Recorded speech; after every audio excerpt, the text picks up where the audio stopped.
28 जून की चुनिंदा खबरों के साथ ग्रैंड न्यूज में आपका स्वागत है। नमस्कार, मैं हूं उपेंद्र। इससे पहले कि हम आगे बढ़ें, डालते हैं एक नजर आज की हेडलाइंस पर।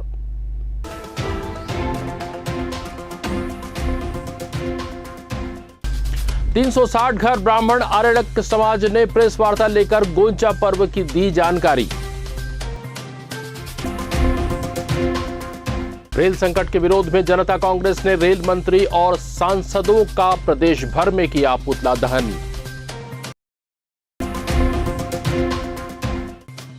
चंदन कुमार होंगे बस्तर के 42वें कलेक्टर, रजत बंसल बनेंगे बलौदाबाजार भाटापारा के कलेक्टर। हेडलाइंस के बाद अब खबरें विस्तार से। सबसे पहले सबसे अहम खबर, 360 घर आरण्यक ब्राह्मण समाज द्वारा अनवरत 615 वर्षों से समृद्ध रियासतकालीन परंपरा का निर्वहन करते हुए इस वर्ष 14 जून से 10 जुलाई बस्तर गोंचा महापर्व का आयोजन हो रहा है।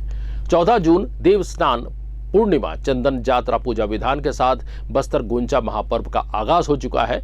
भगवान जगन्नाथ के अनसर काल की समाप्ति के बाद 30 जून को नेत्रोत्सव पूजा विधान में भगवान जगन्नाथ के दर्शन लाभ प्राप्त होगा।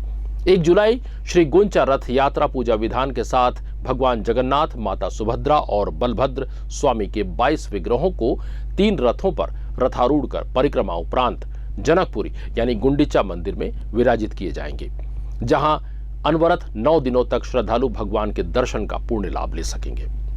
इस दौरान निर्धारित कार्यक्रम के अनुसार विविध पूजा विधान संपन्न किए जाएंगे। जनकपुरी गुंडीचा मंदिर में सत्यनारायण कथा का श्रवण करने और विविध धार्मिक अनुष्ठान की परंपरा का निर्वहन करने के लिए 2 जुलाई से 9 जुलाई तक प्रत्येक दिवस समाज के द्वारा व्यवस्था की गई है।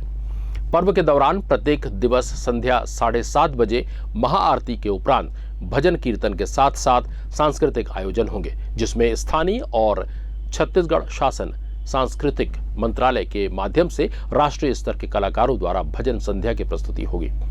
समाज द्वारा प्रतिवर्ष की भांति इस वर्ष 4 जुलाई 2022 को अखंड रामायण पाठ का आयोजन श्री बनमाली पानीग्राही परिवार के द्वारा किया जाएगा।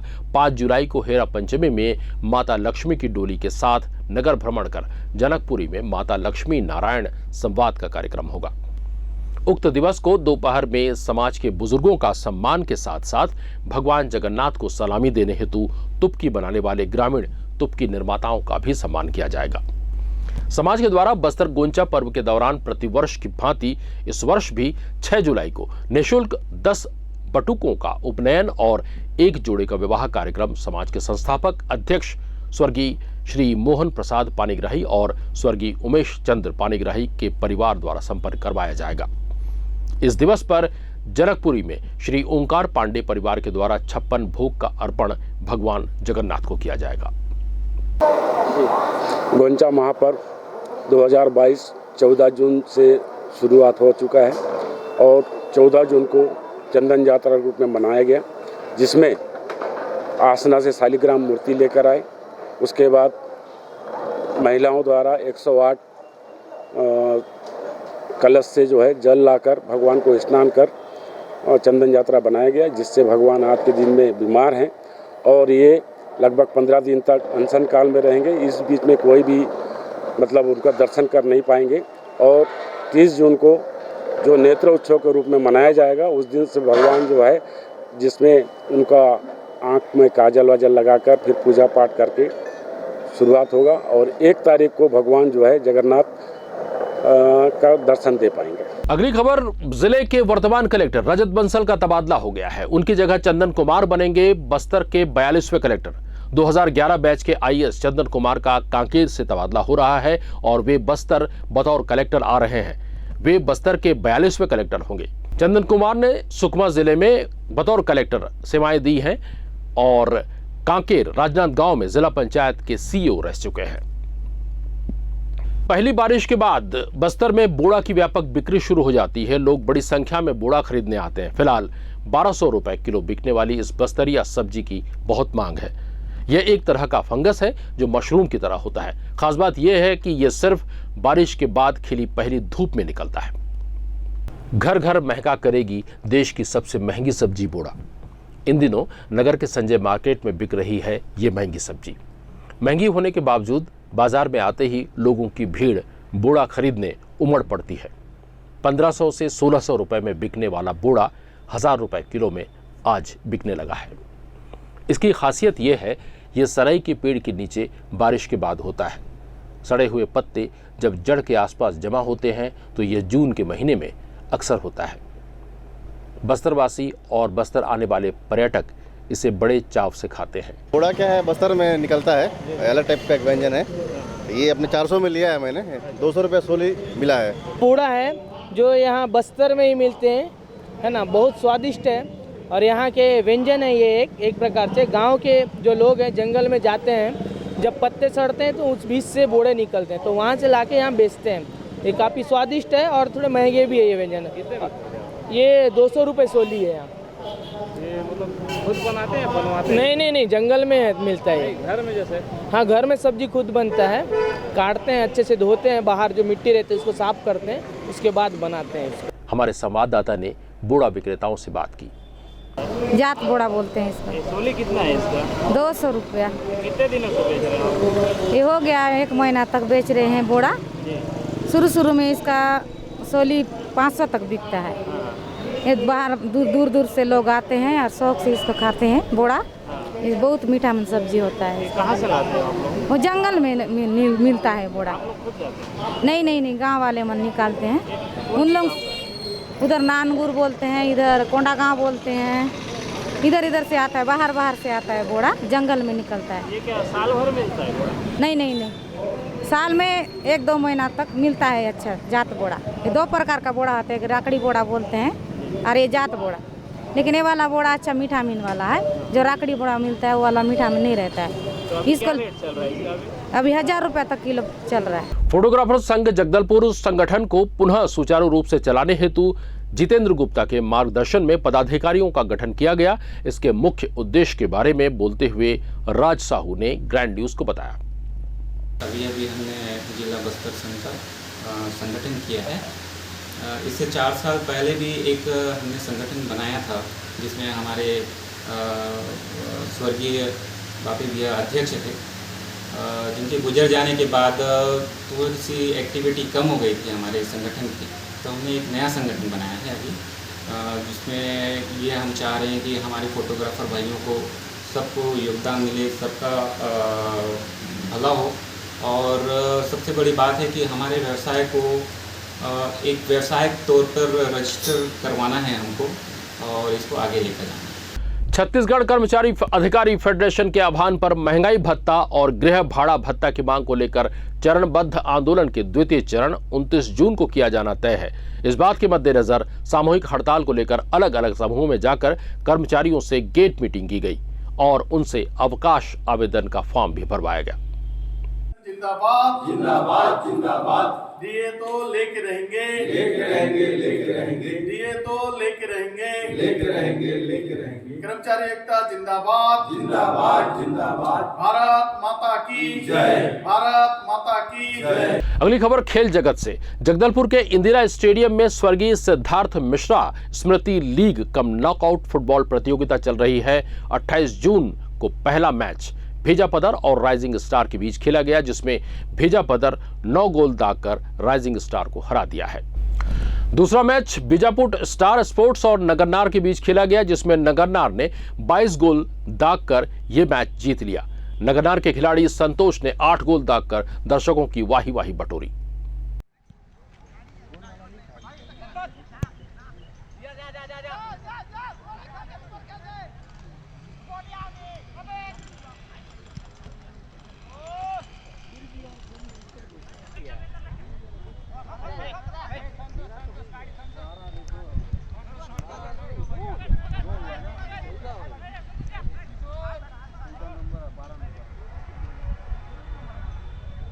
अंत व्यवसाय प्रशिक्षण केंद्र 3 साल के बाद खुली है। शहर के कुम्हारपारा स्थित अंत व्यवसाय उद्यमी प्रशिक्षण केंद्र में लगा ताला दोबारा एक लंबे अंतराल के बाद खुला। कोसा केंद्र के खुलने की जानकारी मिलते ही लोगों में उत्साह देखा गया। जगदलपुर के अंत व्यवसाय प्रशिक्षण केंद्र कुम्हारपारा में 30 युवतियों को कोसा से संबंधित कपड़े बनाने का प्रशिक्षण दिया जा रहा है। ये प्रशिक्षण जिले भर की युवतियां प्राप्त कर रही हैं।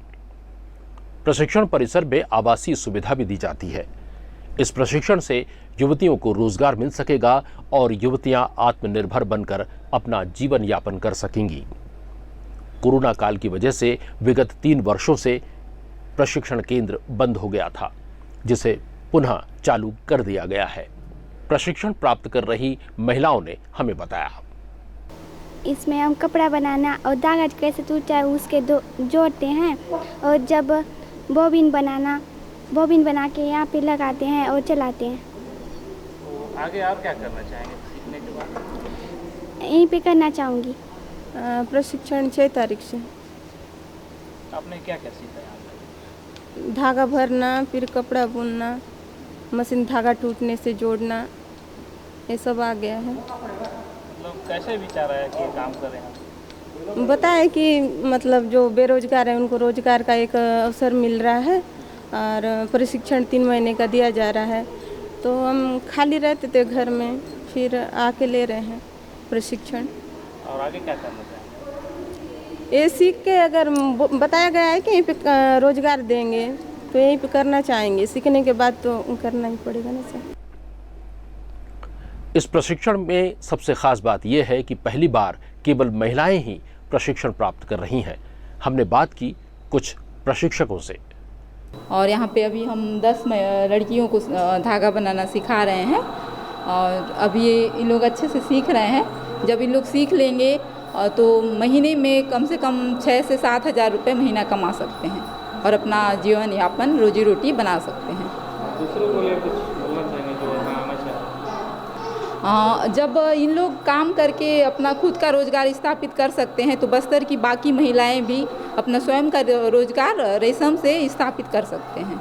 और अभी ये प्रशिक्षण चालू हुआ है, इसमें हम लोगों को मास्टर के रूप में रखे गए हैं सिखाने के लिए, और इन लोगों को हम लोग बुनाई का कार्य सिखा रहे हैं, जिसमें ताना कौन सा है, बाना कौन सा है, बाबिन कैसे बनाना है, धागा टूटता है तो उसको कैसे जोड़ना है, ये मतलब बुनाई संबंधित सारे कार्य इन लोगों को सिखा रहे हैं। कितने लोगों को शिक्षा दे रहे हैं? 10 लोगों को। सिटी ग्राउंड का निर्माण करोड़ों की लागत पे किया गया था, लेकिन पहली ही बारिश में इस मैदान की पोल खुल गई। करोड़ों रुपए की लागत से बनी ये प्लेग्राउंड हल्की सी बारिश में लबालब पानी से भर गया है, जिसकी वजह से यहाँ खिलाड़ी खेल नहीं पाते। ग्राउंड में काली मिट्टी डाल देने की वजह से फिसलन बढ़ गई है। इस बारे में छत्तीसगढ़ जनता कांग्रेस जे के जिला अध्यक्ष नवनीत चांद ने हमसे बात की। कारण से ग्राउंड स्विमिंग पूल के रूप में दिखाई देने लगा है, और इस तरह के दृश्य ने सरकार और एजेंसी की नीयत पर प्रश्न खड़ा कर दिए। जहां एक तरफ फुटबॉल प्रेमी जो कि बस्तर की पहचान है वो नाराज है, तो वहीं शहर के रहवासी भी इस पूरे प्रक्रिया से स्तब्ध है। वर्तमान में फुटबॉल प्रतियोगिता चल रही है, पर वो फुटबॉल के लिए बनाए गए विशेष ग्राउंड में न चलकर किसी दूसरे मैदान में किया जा रहा है। ये इस बात का प्रमाण है कि जिस तरीके से घोर लापरवाही एजेंसी और ठेकेदार के द्वारा इस निर्माण कार्य में किया गया है, इसकी उच्च स्तरीय जांच संभागीय कमिश्नर के द्वारा करवाई जाए, ताकि बिना तकनीकी रूप से जो खिलाड़ी हैं उनका सलाह लिए जिस फुटबॉल ग्राउंड का निर्माण किया गया है उसकी सच्चाई बाहर आ सके और दोषियों पर कार्रवाई सुनिश्चित किया जाए। छत्तीसगढ़ में रेल संकट के विरोध में जनता कांग्रेस छत्तीसगढ़ के कार्यकर्ताओं ने पूरे प्रदेश में केंद्रीय रेल मंत्री और छत्तीसगढ़ के 11 सांसदों का पुतला दहन किया है। जनता कांग्रेस की ओर से जारी प्रेस विज्ञप्ति में कहा गया, कोयला परिवहन के नाम पर पिछले 4 महीनों से रेल मंत्रालय छत्तीसगढ़ से गुजरने वाली लगभग सभी प्रमुख ट्रेनों को निरंतर रद्द कर रहा है, जिससे प्रदेश के 15 लाख से ज्यादा लोग प्रभावित हुए हैं। जनता कांग्रेस छत्तीसगढ़ जे के द्वारा और बस्तर अधिकार मुक्ति मोर्चा के द्वारा छत्तीसगढ़ राज्य के 11 सांसदों और केंद्रीय रेल मंत्री का प्रतीकात्मक पुतला दहन कर विरोध प्रदर्शन किया गया है। पिछले दिनों से लगातार रेल मंत्रालय के द्वारा छत्तीसगढ़ के रूट की ट्रेनों को रद्द किया जा रहा है, जिससे छत्तीसगढ़ की जनता परेशान है, और जो आवाजाही छत्तीसगढ़ के 80% लोगों की रेलवे पर निर्भर है, उससे लोग परेशान हैं। इस तरीके से जो छत्तीसगढ़ के साथ अन्याय किया जा रहा है और इस अन्याय के विरुद्ध आवाज उठाना छोड़ ये 11 सांसद मुख्य दर्शक बने हुए हैं। दिल्ली के दरबार में अपने हाई कमान के सामने जी हुजूरी कर रहे हैं। इनका साफ मानना है कि जय हो हाई कमान और भाड़ में जाए छत्तीसगढ़ का स्वाभिमान। इसी तारतम्य में इनके द्वारा न अपने रेलवे मंत्री के विरुद्ध इस गलत कृत्य के खिलाफ विरोध प्रदर्शन हो रहा है और साथ ही साथ जो विपक्ष के सांसद हैं कांग्रेस पार्टी के, उनके द्वारा भी इसका विरोध प्रदर्शन न होना इस बात का जो है परिणाम है। ये सब एक दूसरे के साथ मिले हुए हैं और मिलकर दिल्ली सरकार के छत्तीसगढ़ विरोधी कृत्यों को जो है बढ़ावा दे रहे हैं। हमारी मांग है केंद्र सरकार से, राज्य सरकार के माध्यम से कि तत्काल छत्तीसगढ़ के अंदर में आने वाली सभी ट्रेनों को, जो रूटों को रद्द किया गया है, उन रूटों को यथावत किया जाए और बस्तर के ट्रेन सुविधाओं की बढ़ोतरी की जाए। पिछले 15 तारीख जून को जो हमने विरोध प्रदर्शन किया था उसका 15 दिन का मियाद खिंच रहा है। यदि रेलवे मंत्रालय द्वारा बस्तर और छत्तीसगढ़ के हित पर फैसला नहीं लिया गया तो आने वाले समय में प्रदर्शन तेज और उग्र किए जाएंगे। नियमित खबरों के लिए आप हमसे YouTube से भी जुड़ सकते हैं। हमारा पता है ग्रैंड न्यूज जगदलपुर। इस चैनल को सब्सक्राइब कीजिए और साथ ही बेल आइकॉन पर भी क्लिक करना ना भूलें। और हमें दीजिए इजाजत। अगली मुलाकात के लिए नमस्कार।